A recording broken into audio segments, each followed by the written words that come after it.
Allahu Allahu Allahu Allah Allahu Allahu Allahu Allah. Assalamualaikum warahmatullahi wabarakatuh. Alhamdulillahi rabbil alamin. Wabihi nasta'in wala umurid dunya waddin wa ala alihi wa sahbihi ajma'in, amma ba'du. Pertama-tama, marilah kita panjatkan puja dan puji syukur kita atas kehadiran Allah Subhanahu wa taala yang mana telah memberi kita kesehatan jasmani maupun rohani sehingga kita bisa melihat dunia di pagi hari ini. Alhamdulillah. Dan kedua kalinya tak lupa kita junjungkan kepada salawat beriring salam kepada junjungan kita Nabi Agung Muhammad Sallallahu Alaihi Wasallam, yang mana beliaulah telah membawa kita dari zaman jahiliyah menuju zaman mahiriyah dengan syariat agama Islam. Baiklah, saya Anggi Bahnita dari Ruang 1 Handak Fikih, program studi pendidikan agama Islam, Fakultas Tarbiyah, Stit Raudatul Ulum, Saka 3, Ogan Ilir, Sumatera Selatan. Di sini sebelumnya saya akan mengucapkan ribuan terima kasih kepada Al-Mukarramah Umi Komputri Apri Santi MPDI, yang mana beliau telah dosen pembimbing kami yang memberikan tugas ini. Insyaallah saya akan memaparkan ringkasan yang mana telah saya ringkas. Yang pertama yaitu haji dan umrah. Haji dalam terminologi yaitu didefinisikan sebagai perjalanan mengunjungi Ka'bah untuk melakukan ibadah tertentu. Dan sedangkan pengertian umrah itu sengaja berkunjung ke Ka'bah dengan ibadah tertentu waktu haji maupun di luar waktu haji. Ibadah haji ini diwajibkan kepada seluruh umat muslim bagi yang mampu.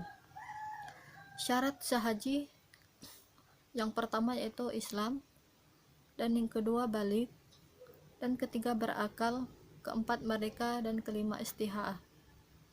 Untuk rukun haji, yang pertama yaitu ihram, kedua wukuf ke padang Arafah, ketiga tawaf, keempat sa'i, dan kelima mencukur rambut, dan keenam tertib. Dan untuk rukun umrah yang pertama itu sama halnya dengan seperti rukun haji, namun agak berbeda sedikit. Yang pertama itu ihram, dan yang kedua tawaf, ketiga sa'i, dan keempat mencukur rambut, kelima tertib. Adapun macam-macam haji yaitu dibagi tiga. Yang pertama haji tamatu, yang kedua haji ifrat, dan yang ketiga haji qiran. Dan untuk selanjutnya adalah konsep tata cara jual beli. Adapun definisinya menurut syariat, jual beli itu tukar menukar harta dengan harta yang dimaksudkan untuk suatu kepemilikan yang ditunjukkan dengan perkataan dan perbuatan kita. Dalam transaksi tidak boleh melakukan tidak boleh melakukan penipuan, riba, dan segala sesuatu hal yang bertentangan dengan syariat agama Islam. Dalam Islam, jual beli itu diperbolehkan. Hal ini dikarenakan jual beli adalah sarana manusia dalam mencukupi kebutuhan mereka. Namun demikian, tidak semua jual beli itu diperbolehkan, karena ada juga yang jual beli itu dilarang oleh agama Islam jika dia telah keluar tidak memenuhi rukun atau syarat jual beli yang disyariatkan. Dan jual beli yang sah namun jual beli yang sah hukumnya tetapi dilarang oleh agama. Apa itu? Yaitu jual beli ketika pada saat khutbah dan sholat Jumat. Dan untuk selanjutnya, judul berikutnya yaitu konsep permasalahan riba. Riba ini banyak sekali untuk di kalangan masyarakat ya. Sebenarnya riba ini tidak boleh, karena riba ini adalah suatu tambahan. Riba berarti menetapkan bunga atau melebihkan jumlah pinjaman kepada si peminjam tersebut. Pinjaman saat pengembalian berdasarkan persentase tertentu dari jumlah pinjaman pokok yang dibebankan kepada peminjam. Nah, yang ini dinamakan riba.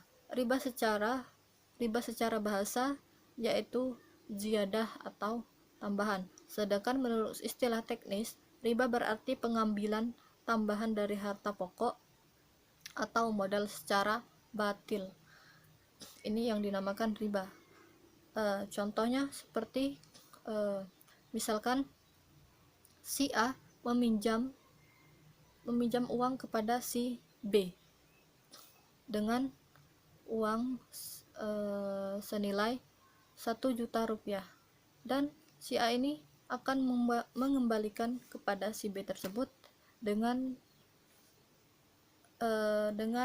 melebihi dari pinjamannya, yaitu 1.500.000 misalkan. Nah, maka yang dinamakan riba tersebut adalah 500 ini, maka dinamakan riba. Itulah yang dinamakan riba. Kemudian ada macam-macam riba, yaitu ada 5, dan pertama yaitu ada ribayat, kedua riba jahliyah, riba qardi, keempat riba fadli, dan terakhir riba nasi'ah. Itu macam-macam riba. Dan yang judul selanjutnya konsep Islam dan tentang bank asuransi. Bank asuransi. Asuransi adalah sebuah akad pertanggungan yang mengharuskan penanggung atau muamin ya, atau dalam hal ini adalah perusahaan untuk memberikan kepada nasabah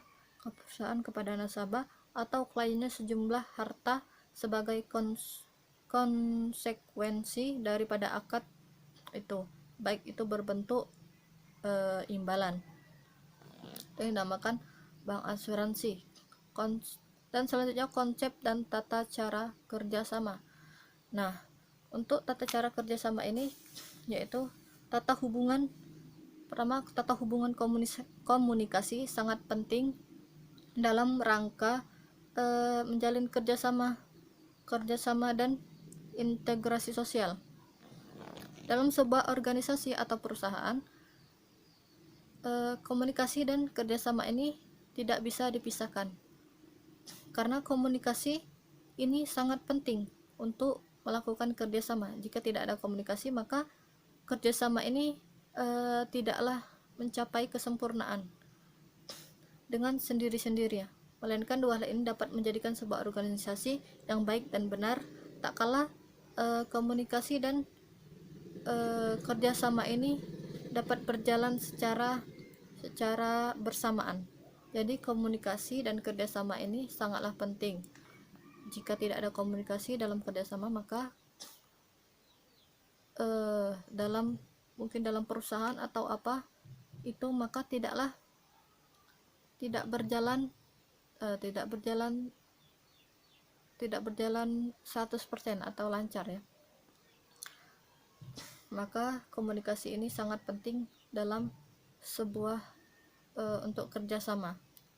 Dan selanjutnya yaitu konsep dan tata cara pinjam meminjam. Nah, di sini banyak ya di kalangan masyarakat untuk tata cara pinjam meminjam.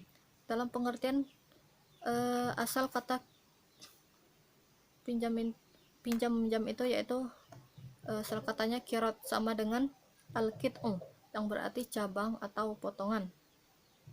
Sedangkan menurut syarak, kirot adalah harta yang diberikan seseorang pemberi kirot kepada orang yang dikirotkan. Nah, untuk kemudian dia memberikannya saat mampu. Maka inilah namanya pinjam meminjam, dinamakan pinjam meminjam. Suatu orang yang meminjam ini bisa memenuhi atau menolong sesama ya. Hukum pinjam minjam itu boleh dalam Islam asal tidak melewati hukum dan syarat-syarat kirot tersebut. Nah, baiklah, mungkin hanya ini yang dapat saya sampaikan. Jika terdapat kekurangan, saya mohon maaf. Kepada Allah saya mohon ampun. Terima kasih untuk perhatiannya. Semoga Allah memberikan kita kesehatan jasmani maupun rohani, dan semoga kita diberi kelancaran untuk melakukan ibadah puasa ini. Baiklah, saya tutup. Demikianlah saya ucapkan terima kasih. Wassalamualaikum warahmatullahi wabarakatuh. لا تنقضي أتلي روحي دواء رمضان رمضان رمضان يا حبيب رمضان رمضان ليتك دوما قريب. Bismillah. Assalamualaikum warahmatullahi wabarakatuh.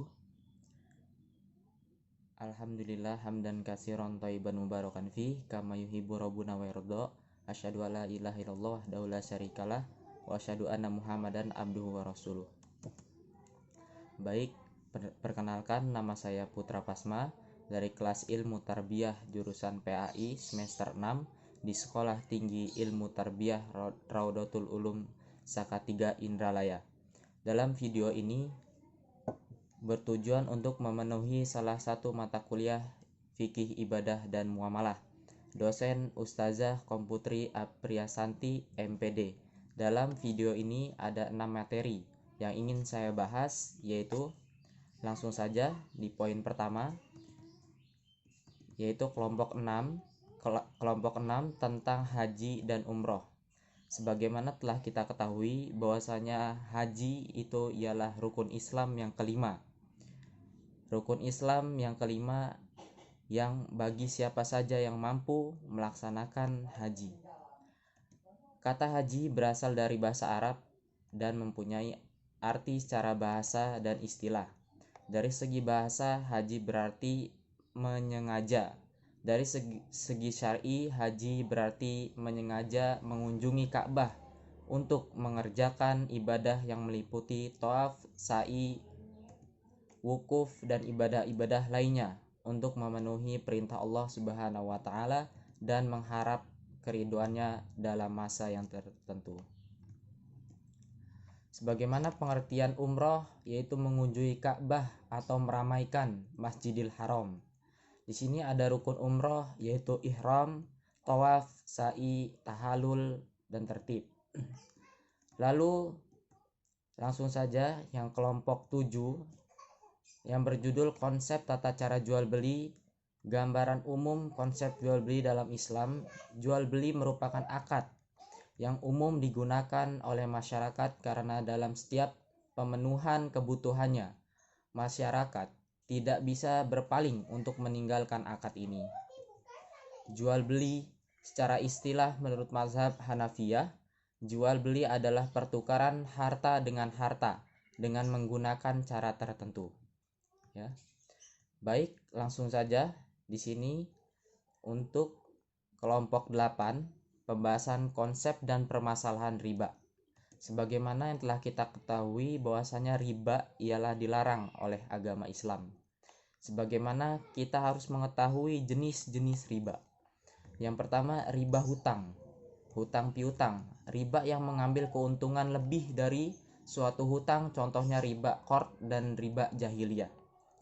Riba jual beli, yaitu penambahan nilai barang yang dibeli oleh konsumen, contohnya riba fadl dan riba nasi'ah. Di sini ada macam-macam riba dalam Islam, yaitu riba fadl, pertukaran atau jual beli barang ribawi dengan kuantitas, kualitas, atau kadar takaran yang berbeda. Contohnya, praktik riba fadl ini misalkan seorang menukar 10 gram emas 20 karat dengan 11 gram emas 19 karat. Contoh lainnya, 2 kilo gandum berkualitas baik ditukar dengan 3 kilo gandum berkualitas buruk. Ini contoh dari riba fadl. Selanjutnya, riba qard. Adanya persyaratan kelebihan pengembalian pinjaman yang dilakukan di awal akad perjanjian hutang piutang. Sebagaimana dengan seperti bank yang ada bunganya, pemberi pinjaman terhadap yang berhutang tanpa tahu untuk apa kelebihan tersebut digunakan. Sebagaimana contohnya, jika ia meminjam contohnya 10 juta, dia harus membayar 10.500.000 atau 10 juta atau 10.700.000 lebihan. Lalu yang ketiga, riba jahiliyah. Adanya tambahan nilai hutang karena adanya tambahan tempo pembayaran hutang disebabkan peminjam tidak mampu membayar hutang pada waktunya. Sebagaimana contohnya, jika ia tidak bisa membayar hutang pada tepat waktu tersebut, maka hutang tersebut dinaikkan, ya, jumlahnya dinaikkan. Ini namanya riba jahiliyah. Baik, langsung saja untuk kelompok 9, yaitu konsep Islam tentang bank asuransi.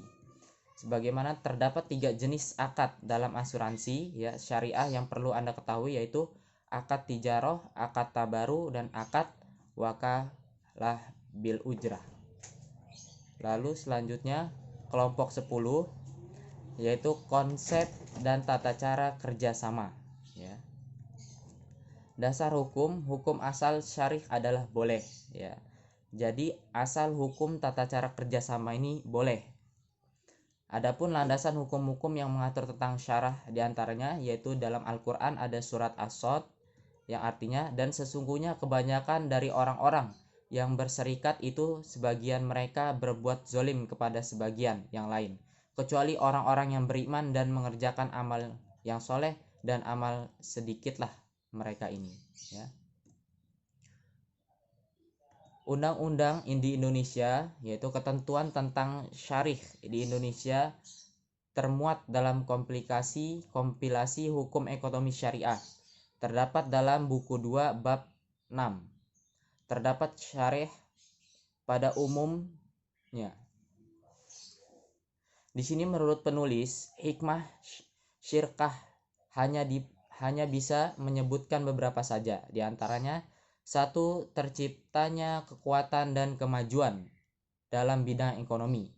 Ya, ini kerjasama ya. 2. Pemikiran untuk kemajuan perusahaan bisa lebih mantap karena hasil pemikiran dari banyak orang. 3. Semakin mengikat tali persaudaraan dan rasa solidaritas untuk mencapai kemajuan bersama. Ini namanya tata cara kerjasama. Lalu yang terakhir yaitu kelompok 11, konsep dan tata cara pinjam-meminjam. Hukum pinjam-meminjam dalam Islam, beberapa macam hukum pinjam-meminjam yang diterapkan dalam Islam sebenarnya berlaku juga dalam hal lain, yaitu hukum wajib, sunnah, dan haram. Pinjam-meminjam menjadi wajib ketika orang yang meminjam sedang sangat membutuhkan pinjaman. Sama seperti dalam hal kebutuhan yang lain, maka kita wajib saling membantu, ya. Dan pinjam meminjam juga menjadi sunnah ketika hal itu boleh dilakukan, boleh juga tidak. Terkadang pinjam meminjam memang bukan sesuatu yang mutlak harus dilakukan baik meminjam uang ataupun barang lain ya. Dan pinjam meminjam menjadi suatu yang haram manakala tujuan atau motivasi dari kita meminjam adalah untuk tujuan yang melanggar atau bersifat tidak benar ya. Ya, mungkin ya ini saja yang bisa saya sampaikan. Lebih kurangnya saya mohon maaf dan kepada Allah saya mohon ampun. Mudah-mudahan rangkuman dari kelompok 6 sampai kelompok 11 ini mudah kita pahami bersama. Wabillahi taufiq wal hidayah. Assalamualaikum warahmatullahi wabarakatuh. Bismillah. Innal hamdalillah nahmaduhu wa nasta'inuhu wa nastaghfiruh wa na'udzu billahi min syururi anfusina wa sayyiati a'malina may yahdihillahu fala mudilla lahu wa man yudlil fala hadiya lahu wa asyhadu an la ilaha illallah wahdahu la syarika lahu wa asyhadu anna Muhammadan abduhu wa rasuluh. Baik. Pada bab ke-6 di sini yaitu materi haji dan umrah. Adapun pengertian dari haji adalah pergi menuju kota Mekah untuk mengerjakan suatu ibadah yang mana seluruh manasik dan tata caranya sesuai dengan tuntunan yang telah diajarkan oleh Rasulullah SAW dalam rangka menjalankan perintah Allah SWT dan untuk mencapai keridhaan dari Allah SWT. Haji merupakan salah satu rukun di antara 5 rukun Islam dan salah satu di antara kesekian kewajiban yang Allah SWT wajibkan kepada hamba-hambanya. Dan apabila seseorang itu mengingkari dari kewajiban haji tersebut, maka ia telah kafir dan keluar dari Islam, atau dengan kata lain ia menjadi murtad.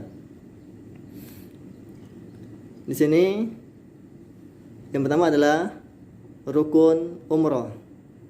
Rukun umrah meliputi yang pertama ihram, yang kedua tawaf, yang ketiga yaitu sa'i. Berikutnya adalah wajib umrah. Wajib umrah meliputi 2 perkara. Yang pertama ihram dari miqat masing-masing. Yang kedua tahallul, yaitu dengan mencukur habis ataupun dengan memendekkan rambut. Selanjutnya itu rukun haji. Rukun haji di sini meliputi 4 perkara. Yang pertama ihram, yang kedua wukuf di Arafah, yang ketiga tawaf ifadah, yang keempat yaitu sa'i. Adapun wajib haji di sini 8 perkara. Pertama ihram dari mikotnya masing-masing. Yang kedua wukuf di Arafah hingga tenggelamnya matahari bagi yang wukuf pada siang hari. Yang ketiga bermalam di Muzdalifah.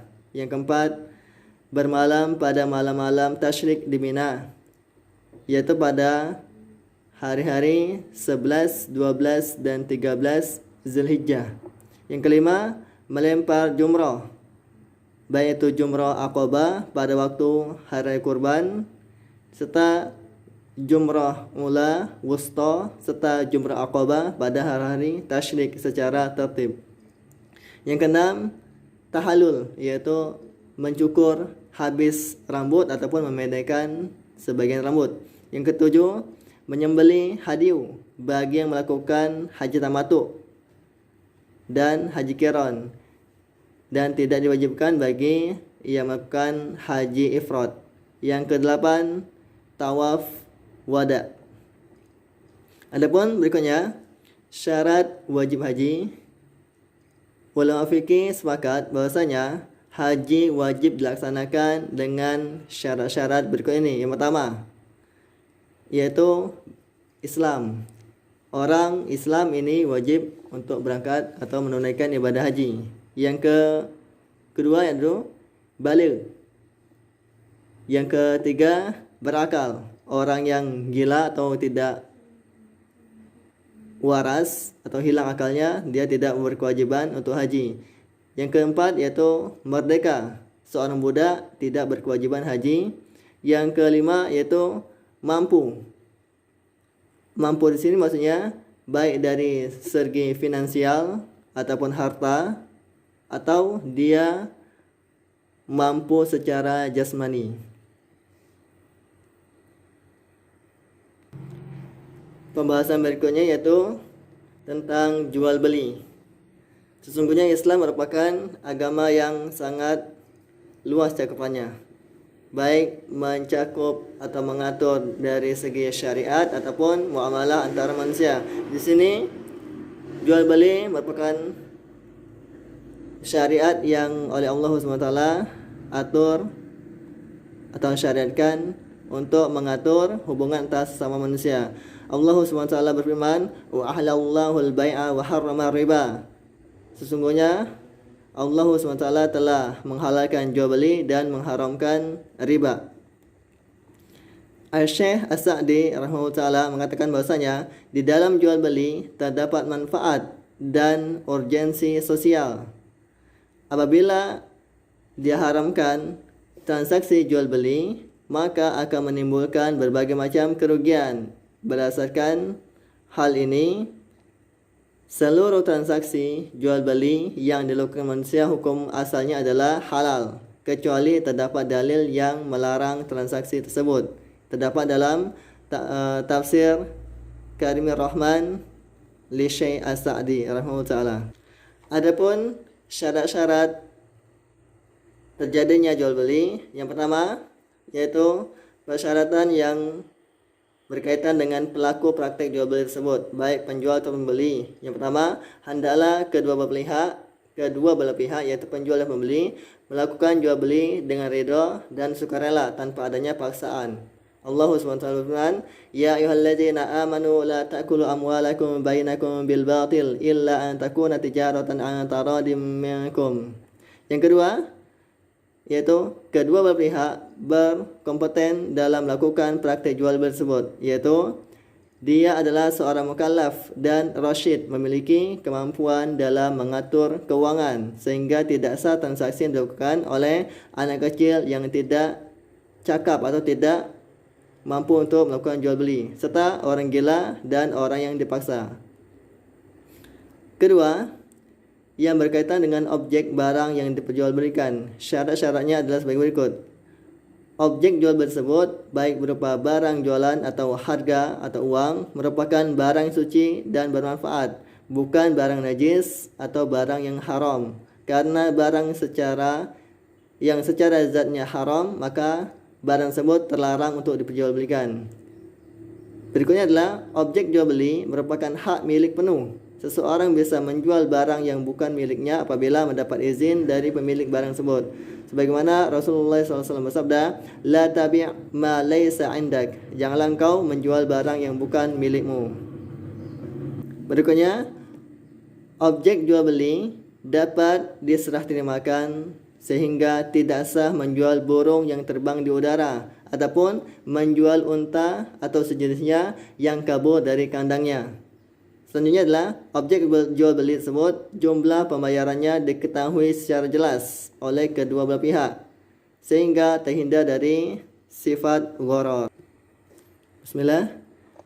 Kita beralih ke pembahasan tentang riba. Riba adalah secara bahasa yaitu ziyadah, atau dengan kata lain tambahan, dan dalam pengertian lain secara linguistik yaitu riba berarti tumbuh dan membesar. Menurut istilah, riba berarti pengambilan tambahan dari harga pokok atau modal secara batil. Sebagaimana telah kita bahas pada bab jual beli, bahwasanya Allah SWT telah menghalalkan jual beli dan mengharamkan riba. Sebagaimana firman Allah SWT, "Wa ahlallahu al-bai'a wa harrama riba." Sesungguhnya Allah SWT menghalalkan jual beli dan mengharamkan riba. Di sini secara mutlak Allah. Bismillah. Kita beralih ke pembahasan ke-9 yaitu konsep asuransi dan bank menurut Islam. Adapun asuransi ini berasal dari bahasa Inggris yaitu insurance, yaitu jaminan ataupun pertanggungan. Di dalam asuransi ini terdapat dua macam, yaitu asuransi konvensional dan asuransi syariah. Adapun ciri-ciri dari asuransi konvensional yaitu akad yang terdapat padanya, yaitu terdapat pada asuransi konvensional, yaitu akadnya secara gharar, yaitu akadnya kedua belah pihak yang berakad dapat mengambil pengganti dari apa yang telah ia berikan. Maka akad ini mengandung suatu ketidakjelasan, karena masing-masing dari kedua pihak, baik dia pihak penanggung ataupun yang tertanggung, pada waktu melangsungkan akad tidak mengetahui jumlah yang ia berikan dan jumlah yang akan ia ambil. Adapun di dalam asuransi syariah ini, prinsip-prinsip dasarnya ini sesuai dengan syariat, yang mana prinsip dasar dari asuransi syariah bahwasanya berlandaskan pada ta'awun, yaitu tolong menolong. Seperti contohnya, seseorang yang memberikan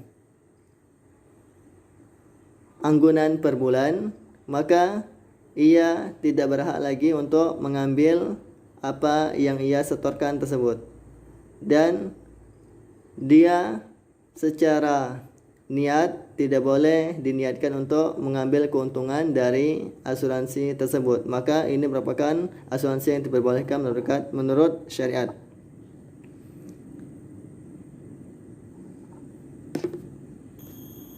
Berikutnya kita beralih ke pembahasan ke-10, yaitu syirkah, yaitu kerjasama. Syirkah di dalam bahasa Arab dia bermakna al-ikhtilat, yaitu bercampur atau pencampuran, yakni pencampuran harta antara dua orang atau lebih sehingga tidak mungkin atau tidak memungkinkan lagi dapat dibedakan. Maka istilah ini sangat jelas bahwasanya syirkah adalah kerjasama di antara kedua belah pihak ataupun lebih. Rukun dari adanya syirkah, para ulama berpendapat bahwasanya syirkah ini rukunnya ada dua menurut mazhab Hanafi, yaitu adanya ijab dan qabul. Sementara menurut Abdurrahman Al-Jaziri bahwasanya rukun syirkah yang pertama adalah adanya pihak yang berserikat, sigot dan objek akad syirkah baik harta maupun kerjasama.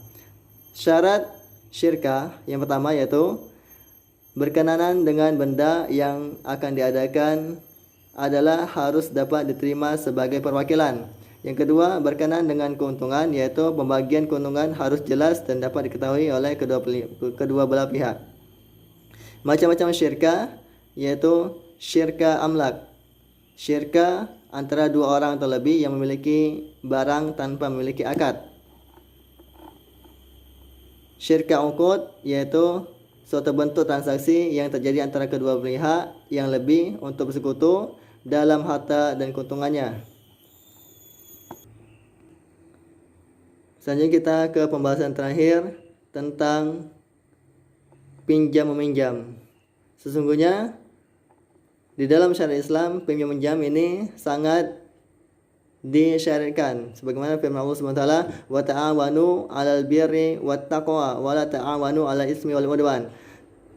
Dan tolong menolonglah kalian di dalam perkara kebaikan dan ketakwaan, dan jangan kalian tolong menolong di dalam perkara keburukan. Maka suatu bentuk tolong menolong yaitu pinjam meminjam. Adapun jumhur ulama mendefinisikan pinjam meminjam ini rukunnya berupa 4 perkara. Yang pertama yaitu mu'ir, peminjam, adanya pihak peminjam. Yang kedua, musta'ir, yang meminjamkan. Yang ketiga yaitu mu'ar, yaitu barang yang dipinjamkan. Yang keempat adalah sigot, yaitu barang atau sesuatu yang menunjukkan kebolehan untuk mengambil manfaat baik dengan ucapan maupun perbuatan. Syarat adalah pinjam meminjam. Di sini pertama, mu'ir, orang yang meminjamkan ini berakal sehat. Yang kedua, pemegang barang oleh peminjam ini dapat berbuat kebaikan dan dianggap sah memegang barang adalah peminjam, seperti halnya dengan hibah. Yang ketiga adalah adanya barang untuk dipinjamkan. Baik. Maka inilah yang dapat kami sampaikan tentang pembahasan bab 6 sampai dengan bab 9, bab 11. Aku qouli hadza astaghfirullah li wa lakum wa lisa'il muslimin wal muslimat min kulli dzamb fastaghfiruhu innahu huwal ghafurur rahim. Assalamualaikum warahmatullahi wabarakatuh. Waalaikumsalam warahmatullahi wabarakatuh. Alhamdulillahirabbil alamin. Wassalatu wassalamu ala asrofil anbiya'i wal mursalin wa ala alihi wa sahbihi ajma'in. Amma ba'du. Yang saya hormati dosen pembimbing yaitu Umi Putri. Di sini saya akan menjelaskan ada 7 materi. Yang pertama yaitu tentang haji. Penjelasan haji yaitu yang pertama arti haji dan umat. Haji adalah ziarah ke tempat suci untuk melakukan tindakan ibadah tertentu sesuai dengan syarat, aturan, dan ketentuan yang ditentukan oleh syariah. Haji diperlukan bagi mereka yang mampu atau memiliki biaya untuk melakukan itu. Haji dilakukan di bulan Zulhijjah, sedangkan umroh adalah ziarah ke tanah suci atau rumah dengan maksud mendekatkan diri kepada Allah Subhanahu wa taala dengan memenuhi persyaratan tertentu yang ditetapkan oleh syariat dan waktu kapan saja mungkin kita ditentukan sebanyak ziarah. Hukum dan umroh, haji dan umroh, ziarah wajib bagi orang yang mampu seumur hidup. Ini sesuai dengan perintah Allah dalam surat Al-Quran yaitu Al-Imran ayat 97 yang artinya ada tanda-tanda yang jelas di antara mereka dari makam Ibrani, siapapun yang memasuki rumah akan aman baginya, dan tugas manusia kepada Allah Subhanahu wa taala adalah untuk melakukan ziarah ke rumah yang bagi mereka yang mampu berpergian ke sana. Siapapun yang tidak memenuhi ziarah tersebut, maka ketahuilah bahwa Allah Maha Kuasa tidak melakukan apa-apa dari seluruh dunia. Quran Surat Al-Imran 97. Baik, materi selanjutnya yaitu adalah jual beli dalam Islam. Dalam konteks ini masyarakat terkadang proses jual beli ini diremehkan begitu saja.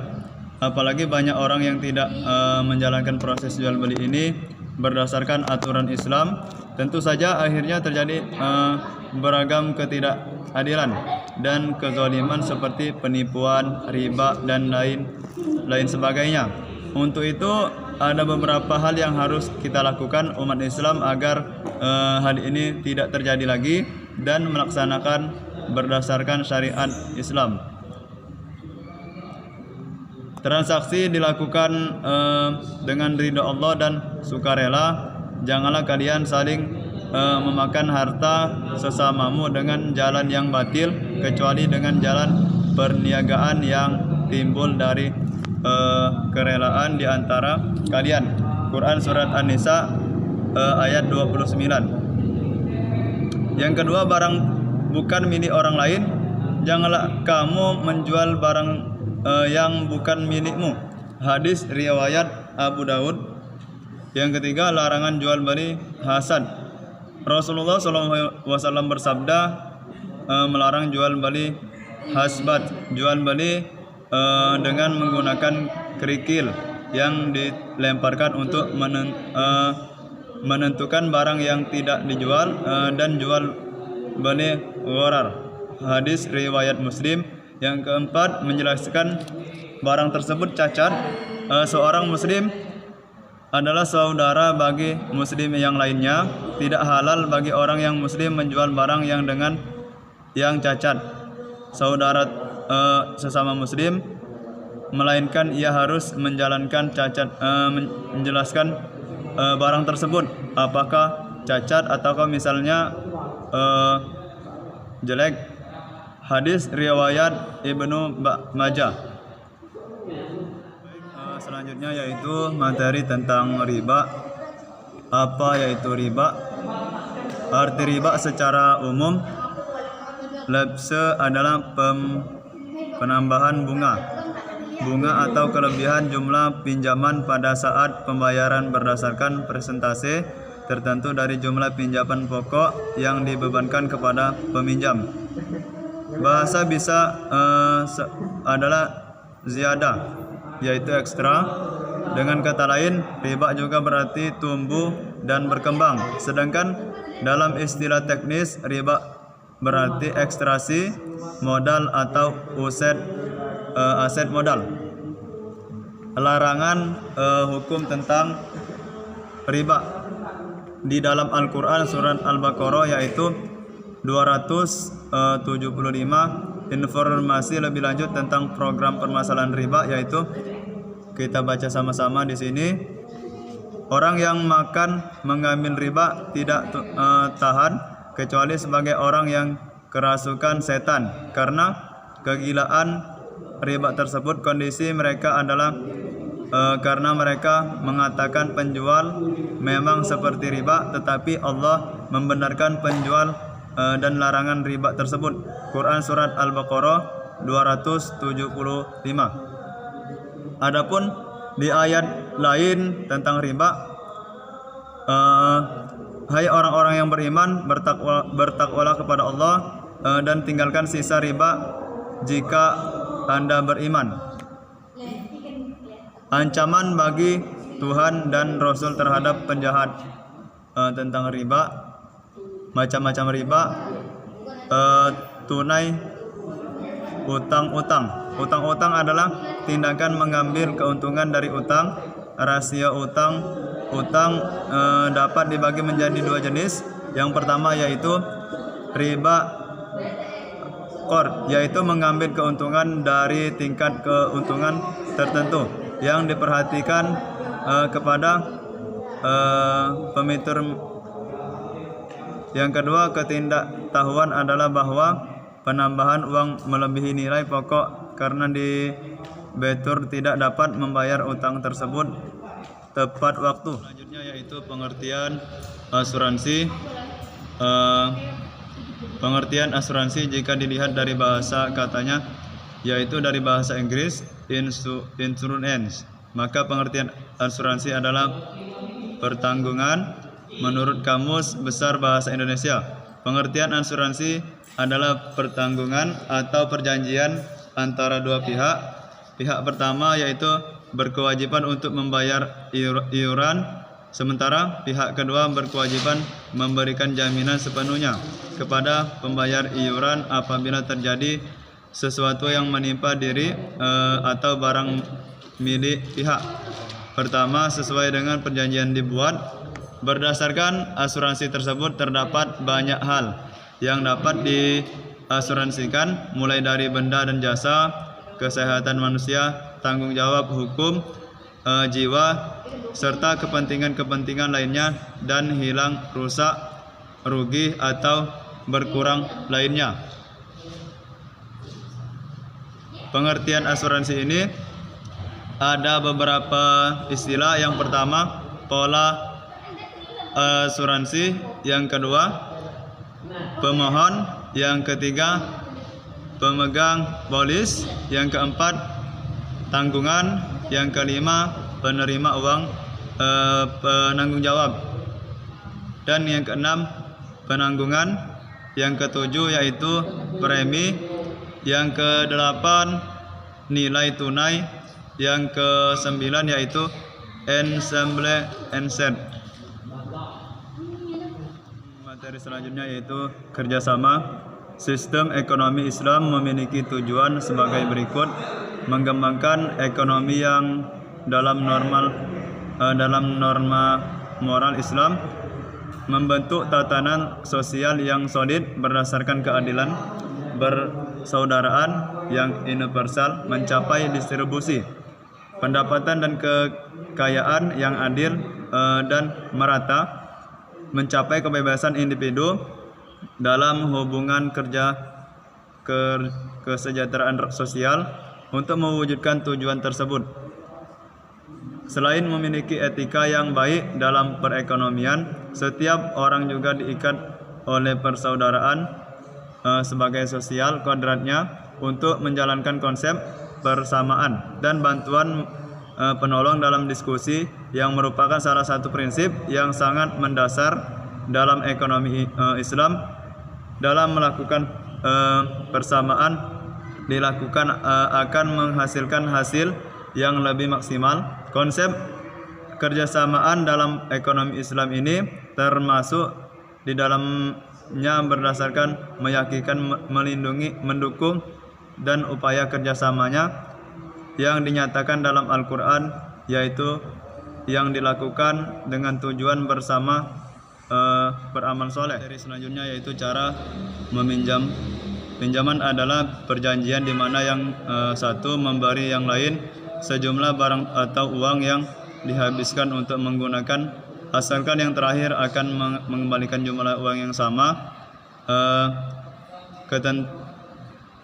Seorang yang meminjam jumlah uang atau barang kepada pihak lain akan mengembalikan jumlah yang sama sesuai dengan perjanjian yang disepakati. Dari definisi di atas, ada beberapa elemen yang terkandung dalam perjanjian peminjaman.